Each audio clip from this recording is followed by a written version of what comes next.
All my viewers. उम्मीद है कि आप सब लोग सेफ होंगे। लास्ट क्लास में मैंने आपसे जो भी इंपॉर्टेंट इंफॉर्मेशन थी न्यूक्लिक एसिड से रिलेटेड वो सारी शेयर करी। पिछले अगर मेरे लेक्चर्स को देखेंगे तो लास्ट फ्यू लेक्चर्स मैंने न्यूक्लिक एसिड से रिलेटेड ही आपके लिए तैयार करके आप तक पहुंचाए हैं। आज का जो टॉपिक पढ़ाने जा रहा हूँ वो भी बहुत इंपॉर्टेंट टॉपिक है। इस टॉपिक को मैंने हेडिंग डाल के यहाँ पे मेंशन कर रखा है, that is nucleic acid as genetic material. तो ये आज की जनरेशन यानी हम सभी लोग ये जानते हैं कि न्यूक्लिक एसिड यानी DNA and RNA he genetic material होते हैं, ये हमें अब पता चला है। लेकिन जो अर्लियर स्टडीज थी या यूं कहा जाए कि at the beginning of the last century या 20th century it was supposed that chromosomes are the genetic material, but later it was clear that chromosome also contain nucleoprotein यानी न्यूक्लिक एसिड और histone proteins के बने होते हैं chromosomes. अब ये confirm नहीं था कि न्यूक्लिक एसिड जेनेटिक मटेरियल है या जो हिस्टोन प्रोटीन्स न्यूक्लिक एसिड्स हैं। तो इसे प्रूव करने के लिए कि न्यूक्लिक एसिड ही जेनेटिक मटेरियल होते हैं, अगर कोई दूसरा कंपोनेंट पाया जा रहा है क्रोमोसोम के अंदर जैसे हिस्टोन प्रोटीन्स पाए जा रहे हैं तो उनका स्ट्रक्चरल रोल तो हो सकता है, लेकिन एज ए जेनेटिक मटेरियल सिर्फ और सिर्फ डीएनए लिविंग ऑर्गेनिज्म में और आरएनए कुछ प्लांट वायरसेस में जेनेटिक मटेरियल के तौर पर या उसकी फॉर्म में प्रेजेंट होता है। तो बेसिकली आज जो टॉपिक आपके साथ शेयर करने जा रहा हूं वो है nucleic acid as genetic material.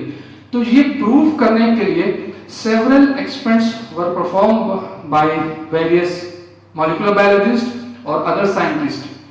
तो उनमें से जो बहुत फेमस है, उनमें से पहला जो फेमस एक्सपेरिमेंट था वो था ट्रांसफॉर्मेशन एक्सपेरिमेंट्स। उम्मीद है कि ये नाम आपने सुना होगा, ट्रांसफॉर्मेशन। ट्रांसफॉर्मेशन के मीनिंग आपको मालूम होंगे। ट्रांसफॉर्मेशन एक्सपेरिमेंट क्या था, किसने परफॉर्म किया था, ये भी आपको मालूम होना चाहिए। अगर नहीं मालूम है तो मैं बताऊंगा अभी आपको। तो ट्रांसफॉर्मेशन एक्सपेरिमेंट या इसी को कहा जाता है, फ्रेडरिक ग्रिफिथ नाम के जो साइंटिस्ट थे उन्होंने ये परफॉर्म करा था, इसीलिए उन्हीं के नाम से जाना जाता है ये एक्सपेरिमेंट। तो इसको बहुत से लोग ग्रिफिथ एक्सपेरिमेंट के नाम से भी जानते हैं, या आपने कहीं ना कहीं बुक्स में ये नाम या ये हेडिंग पढ़ी जरूर होगी।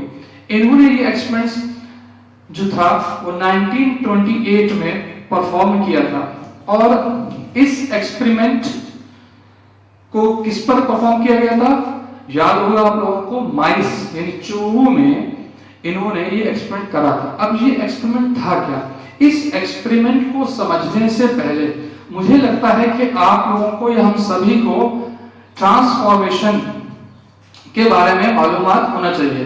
ट्रांसफॉर्मेशन की जो डेफिनेशन है वो हम सभी को मालूम होना चाहिए कि what is the actual definition of transformation. अगर आप चाहें तो नोट करना चाहें सबसे पहले ट्रांसफॉर्मेशन की आप डेफिनेशन नोट कर सकते हैं, मैंने इसको हाईलाइट कर दिया है, TRANSFORMATION, ट्रांसफॉर्मेशन। तो transformation is the change in an organism characteristics. I repeat again, transformation is the change in an organism's characteristic because of the transfer of genetic information। यानी जब एक ऑर्गेनिज्म के कैरेक्टरिस्टिक फीचर्स में कोई बदलाव आता है या वो चेंजेस आते हैं, और वो चेंजेस क्यों हो जाते हैं, क्योंकि जेनेटिक इंफॉर्मेशन का ट्रांसफर होता है। तो इस प्रोसेस को ट्रांसफॉर्मेशन कहा जाता है। तो फ्रेडरिक ग्रिफिथ नाम के जो साइंटिस्ट थे वो इंग्लिश मिलिट्री एक फिजिशियन थे जो माइस के अंदर निमोनिया कॉज करने वाले बैक्टीरिया की स्टडी कर रहे थे, और उन्होंने ये पाया कि बैक्टीरिया जो निमोनिया कॉज करता है, जिसका अब नाम जो है वो स्ट्रेप्टोकोकस निमोनी है, पुराना नाम था डिप्लोकोकस निमोनी, इसके बारे में बताऊंगा आपको। तो निमोनिया कॉज कर देते हैं माइस की बॉडी में, जिससे माइस की डेथ हो जाती थी।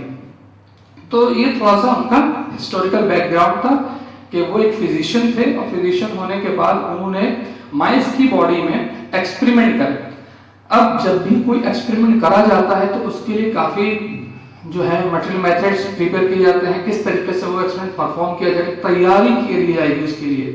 वो तैयारी क्या थी और किस तरीके से थी वो मैं बता दूं आपको। सबसे पहले ही involve the injection of 2 strain, यानी ग्रिफिथ ने सबसे पहले 2 इंजेक्शन इन्वॉल्व करे जिसके 2 स्ट्रेन थे। निमोनिया कॉज करने वाले बैक्टीरिया जो निमोनिया का इन्फेक्शन फैलाते हैं, आपने पढ़ा होगा स्ट्रेप्टोकोकस निमोनी, उसके 2 स्ट्रेन को लेकर उन्होंने 2 इंजेक्शन बनाए। इस पूरे एक्सपेरिमेंट को, यानी ट्रांसफॉर्मेशन एक्सपेरिमेंट को, या ग्रिफिथ ने जो एक्सपेरिमेंट परफॉर्म किया था उसको एक मैं बहुत शॉर्ट ग्राफिकल रिप्रेजेंटेशन के हेल्प से बताने की कोशिश कर रहा हूं। अगर आपके समझ में आ जाएगा तो मुझे भी बहुत खुशी होगी। तो सबसे पहले मैं बता दूं कि इन्होंने इंजेक्शंस बनाए थे और वो इंजेक्शन थे, 2 इंजेक्शन जो बनाए थे, 2 स्ट्रेन्स लिए थे।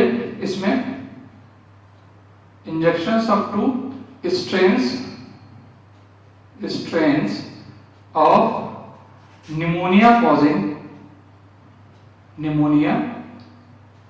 कॉजिंग बैक्टीरिया, ठीक है। निमोनिया कॉज करने वाले बैक्टीरिया के 2 स्ट्रेन लिए थे। अब वो 2 स्ट्रेन कौन से थे यही मेंशन कर देता हूं।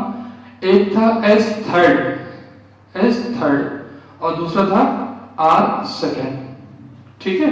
ये 2 स्ट्रेन के इन्होंने इंजेक्शन बनाए थे। अब ये एस थर्ड क्या था?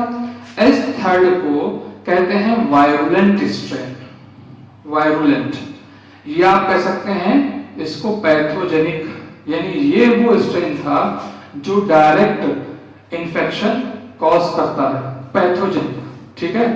On the other hand R second जो था वो नॉन वायरुलेंट था, नॉन वायरुलेंट, यानी ये डिजीज नहीं फैलाता, या इसको आप नॉन पैथोजेनिक भी मान सकते।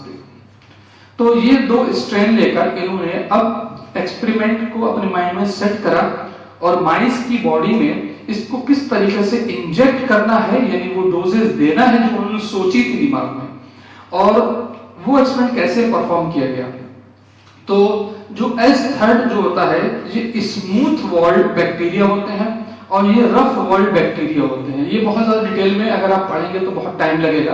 मैंने आपसे कहा बहुत शॉर्ट समरी के तौर पे आपको बता रहा हूं। तो इन्होंने सबसे पहले 2 स्ट्रेन बना लिए थे। एस थर्ड वायरुलेंट स्ट्रेन था, यानी पैथोजेनिक था, और आर सेकेंड जो नॉन वायरुलेंट था या नॉन पैथोजेनिक था, ठीक है।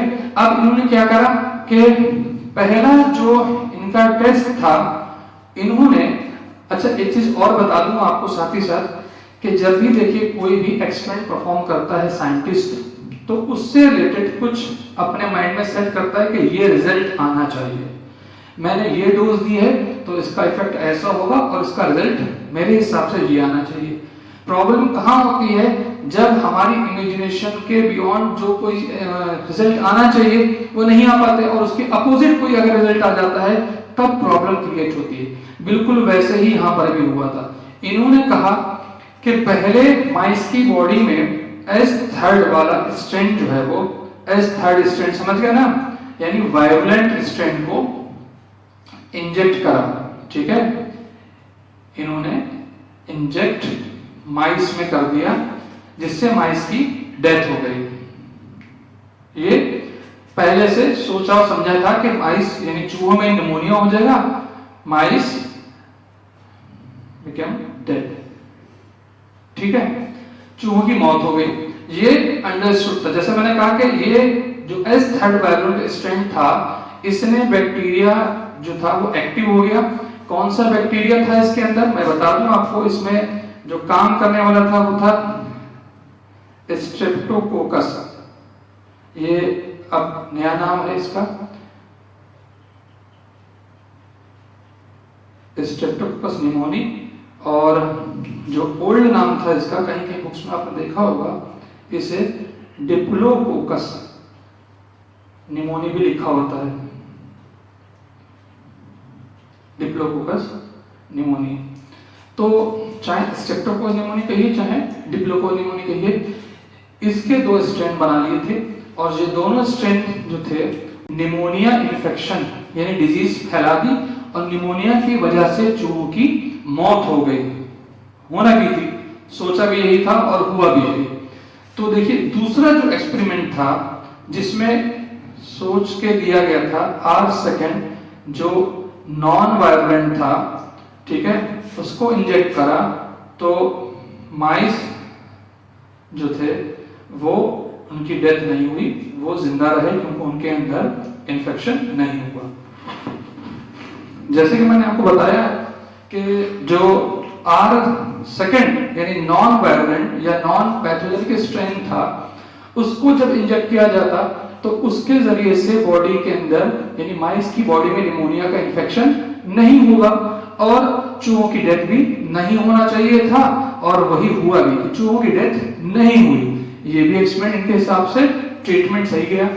तीसरी सिचुएशन क्या थी कि इन्होंने हीट किल्ड जो डोज थी वो एस स्ट्रेन की, heat killed S third strain जो है वो इंजेक्ट करा, और इसको भी ये माना था कि इसके इंजेक्शन लगने के बाद चूहों की मौत नहीं होगी, तो सही थे वो, माइस की डेथ नहीं हुई, वो दोनों कंडीशन में लिविंग पाए गए थे। यानी जब उनको आर सेकेंड की डोज दी गई तब भी वो जिंदा रहे, और हीट किल्ड यानी एस थर्ड स्ट्रेन को हीट किल्ड करके अगर ये इंजेक्ट किए गए तो चूहों की डेथ नहीं हुई थी, यानी इनमें भी निमोनिया कॉज करने की पावर नहीं थी। चौथी कंडीशन क्या थी कि इसमें देखिए आर सेकेंड और हीट किल्ड स्ट्रेन की कंबाइंड डोज यानी मिक्सचर की फॉर्म में दिया गया, यानी R second and heat killed S third strain दिया गया, एस थर्ड स्ट्रेन इंजेक्ट कर दिया सर, ठीक है। इससे चूहों की डेथ हो गई, यानी अब प्रॉब्लम शुरू हुई। इनके हिसाब से जब हमने आर सेकेंड नॉन वायलेंट दिया था माइस की डेथ नहीं हुई थी, जब हीट किल्ड अलग सेपरेट करके दिए थे, इंडिविजुअली दिए गए थे ना, तब दोनों कंडीशन में माइस की डेथ नहीं हुई थी। लेकिन अब यहां ऐसा क्या हो गया कि जब आर सेकेंड को हीट किल्ड एस थर्ड के साथ स्ट्रेन के साथ कंबाइन करके इंजेक्ट किया गया तो माइस की डेथ क्यों हो गई, यहां प्रॉब्लम शुरू हो गई।